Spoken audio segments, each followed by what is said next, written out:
Ayun, sobra na masarap yan, insan ha. Tara, magluto naman tayo ng tokwa na may ampalaya.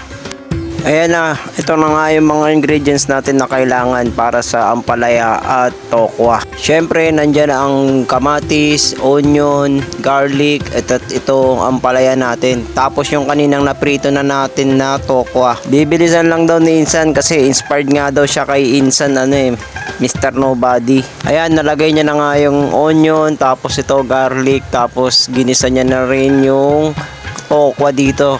Tapos ayan, mekos-mekos niya, tapos dagdag siya ng kamatis. Sobra late na yan, Insan, dapat kanina pa yan. And then mix lang, sige, todo-todo lang.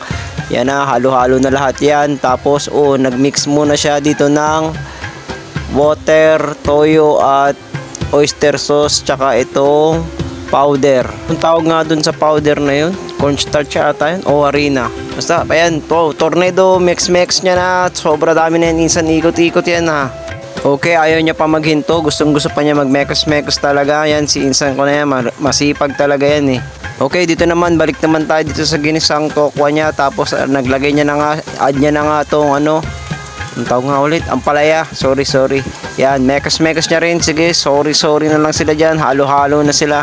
Dagdag pa ng ampalaya. Sobra dami na yan, Insan ha. Okay, covering. Okay, add water, cover. Okay. Sobra tagal na yan, Insan ha. Ano yan? Karne baboy. Sobra pa init na yan. Okay. Tanggal niya ng takip. Tapos mix ng todo-todo na naman yan ni Insan ha. Okay, ito na. Add niya na yung mixture na ginawa niya kanina. Yung powder, tsaka oyster sauce at toyo. Yan, todo-todo. Mix na naman ni Insan. Sobra sipag talaga na ito ni Insan no. Ewan ko, durog na ata yung mga gulay mo dyan, Insan ha. Okay, sige, dami sipag ng mekos. Ano na? Finish na? Ayan na nga, mukhang finish na. Nag-approve na siya, Insan Okay, nag-slow mo na ikaw, Insan ha. Okay, plating. Okay, nice. Very good, Insan. Sobrang nasipag mo na yan na, Insan ha.